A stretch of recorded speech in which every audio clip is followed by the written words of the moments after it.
What's up, Precision Hockey? Coach Barks here, back with another video. Today we're at Liberty University interviewing my good buddy Michael Adamek. Let's get into it.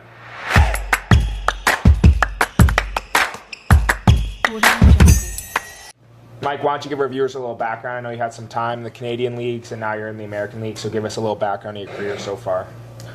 Hockey career started getting more competitive in high school in the CSSHL in British Columbia. Played at BCHL for 2 years.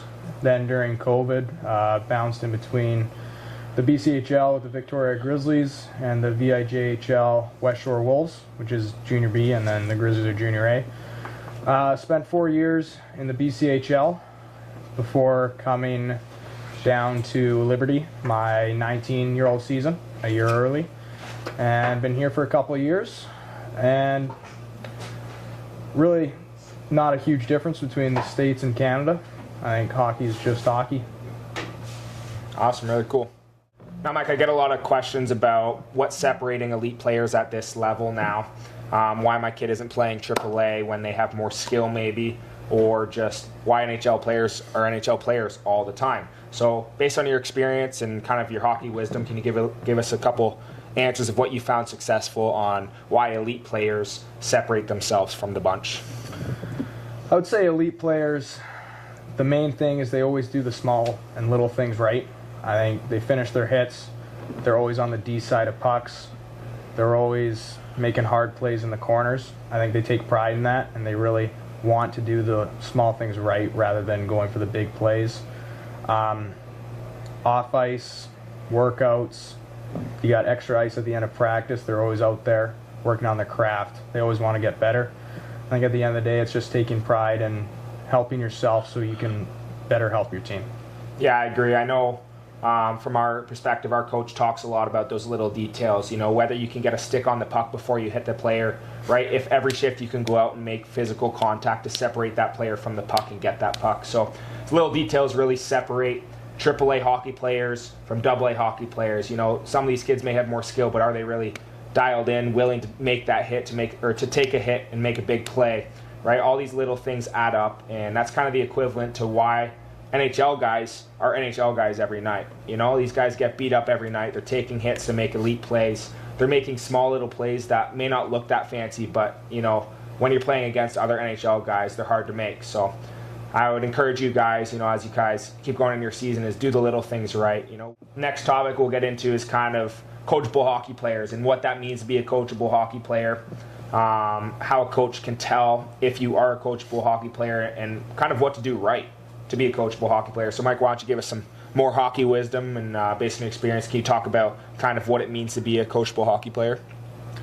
I think being a coachable hockey player is one of the most underrated, non-talked about hockey factors within the hockey world. I think if a coach sees you're coachable, he's automatically going to like you. And then consciously or subconsciously, you're going to reap the rewards of that. Being a coachable player is just pretty much knowing that you're really not as good as you think you are, to put it bluntly. There's always things to improve on. There's always ways to get better. And knowing that your coach has most likely been through it and that he's looking at it from an outside point of view and can better see what you need to be worked on rather than you looking at yourself. Yeah, I agree. A lot of times in minor hockey, I had the mentality that, you know, if I'm not doing something, there's always somebody else doing something. So I really think that helped my game elevate when I knew in practice that, you know what, coach is looking for something specific. If I didn't agree with it, I just need to swallow my pride and get it done. You know, if he's asking me to do a job or a role that I don't necessarily want to do, I need to do it for my team. And exactly what I said, swallow my pride. Mike, can you talk about hockey training kind of in the off season a little bit with being coachable, you know, what that takes with discipline and just when nobody's watching, what that means to you? Training in the off season, I think it's great to take a couple weeks off, firstly, kind of get the rest you need and then get back after it so you can train harder. Coachability, a lot of the times you're coaching yourself for one, and then you have multiple skills coaches out there. Each coach has their own specialty. Each coach has been there, done that, and I think it's great all these skills coaches nowadays. You get so many different inputs from different point of views. It's not like there's one coach, one teacher teaching you. You have a bunch of different guys who have specialties in different areas, and you're gathering that information from a different bunch of sources. Yeah, I like that, and that's something we try and incorporate at Precision Hockey with Coach Mack and myself is, having both of us out there at every skate means a lot to a lot of our clients. I specialize in stride and power skating and hockey skill development, and Ryder's more on the hockey IQ side, as well as skill and game development too. So having the more set of eyes can really help players develop and kind of increase their game to get to the next level at every season. Now we're going to kind of get into the jump between minor hockey and junior hockey, and then junior hockey and college hockey. So Mike, tell us a little bit about what was the most noticeable things on the ice, off the ice, between minor hockey and junior hockey when you jumped up to the BCHL, and then from the BCHL to college hockey in America. What were kind of your biggest takeaways? Well, I think right when you get there from minor hockey to juniors, you're playing against 20-year-olds as a 15, 16-year-old. Obviously, they're going to be much bigger, much faster, stronger, better shots, pretty much better everything. Rather than in minor hockey in high school, you're going from a guy that's maybe 2 years older than you to 4. And definitely just the grind of junior hockey. I think everyone touches on it. You gotta be in the moment every day. Your coach is going to notice if you're taking a day off.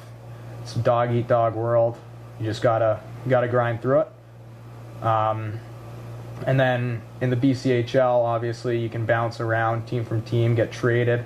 That's always on the table. Each spot isn't better, isn't worse from the next, but it's definitely something that you have to know going in. You got to be working hard, doing all the things coaches says, doing the little things as we touched on.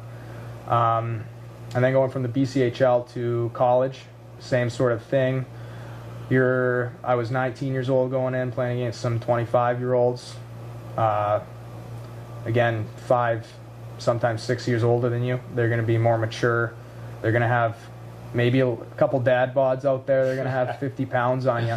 Going into the corner, it's sometimes not pretty. But the new thing coming into college, obviously, is the schoolwork that comes with it. You got to manage your time a lot better because you're spending the same amount of time at the rink, in the weight room, on game days as you did in juniors, and then just add a full-time course load onto that. A lot less time to chill out. But I think you just got to enjoy it, live in the moment. I think a lot of people are envious of guys in college and juniors. Just take a step back from it and enjoy the time you have there. Yeah, I agree, and I would also add on to that is find a coach who believes in you. There's tons of kids trying their hardest, spending tons of money, trying to get onto a team, but then once you're on that team, if the coach doesn't believe in you, you're going to be in a tricky spot and you're going to have to grind every day. So I think it was very important for myself and my siblings and my friends who, my mentors, kind of who I talk to with getting into junior hockey, is find a coach that believes in you, who's going to take the time to develop you, play you. You want to be in a spot where you're going to play and develop, and that's the biggest thing. I say the biggest thing for Mike and I, we came in together, into college together, and one of our teammates had a wife and kid. So that was definitely an eye-opening one for us. Yeah. And so that was kind of crazy coming from juniors where everybody's battling, and then come to the rink and our teammates got a wife and a kid. So that was kind of fun. But yeah, no, like Mike said, enjoy every moment. Find somebody who believes in you, and yeah, take it all in. So to recap our video, we've talked about why elite hockey players are elite hockey players and stay elite hockey players, how to be a coachable hockey player, and then the jump from minor hockey to juniors, and then from juniors to college. So, Mike, we really appreciate you doing this video with us. What is kind of one piece of advice you've learned throughout your hockey career that you would give to these viewers watching this video? I got like 1.5. All right. The first one is play another sport. I think it's very uncommon in the past 5 years that a hockey player doesn't play hockey 365 days of the year. And honestly, I think you got to go play baseball, go play lacrosse, soccer. Just go play another sport. For one, it does benefit your hockey game. 2, you get a whole new market of friends, and you get a break from hockey, which is really beneficial once you get to the step that Brad and I are on. It's detrimental that you get a little break every now and then. And then the half piece of advice I have is someone's always watching.